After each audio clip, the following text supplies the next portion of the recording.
So creative visionary, and now there's this thing called a transmedia producer, right?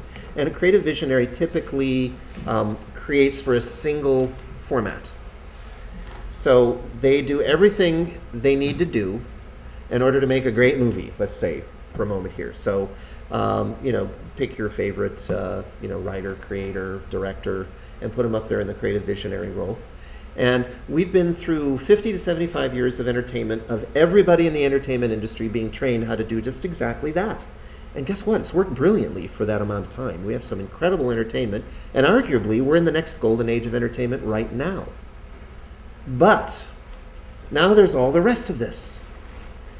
And that includes, you know, the guys who want to turn it into novels, graphic novels, games, and licensed product, and all the people who have to market all of that.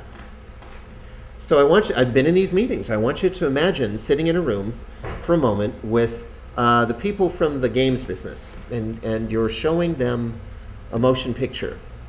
And the very first thing they look at is they go, well, what's the world? Where's the currency of power? You know, you don't have enough currency of power. The 5 major gamer types aren't represented here. And all of these needs of their media start coming onto the table.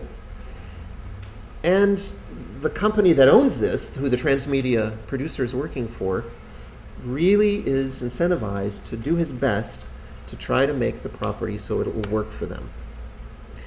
And imagine that multiplied times 30. And you get this unbelievable cacophony of some of it they all share that they like, but there's all these different needs that they want, but they want the movie to conform to those needs.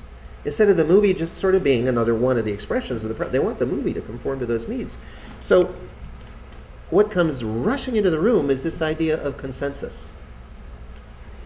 And, you know, consensus makes great corporate meetings. I've been in meetings at the end where people get to consensus on something that's really hard, and there's clapping, you know, and it's great because they've overcome sort of, you know, an obstacle that they're fighting against.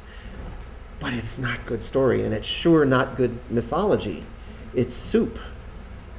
You know, you're just putting a lot of ingredients into a big bucket, and you're boiling it enough, and you're hoping that you end up with something that's really great.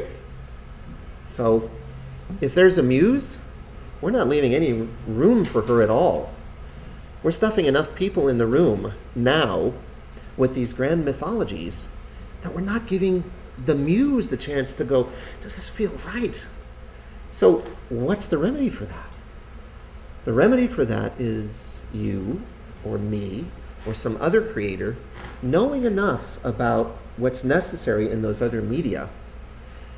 And if we're being charged with creating a meta story, not just any movie and then, you know, well, we'll just splatter it afterwards, but a real meta story. If we're actually being charged with doing that, if I inform you how to do that, if I train you how to do that thing, and it's hard, and it takes a long time, but if you're trained how to do that thing, you're going to do it as the creator.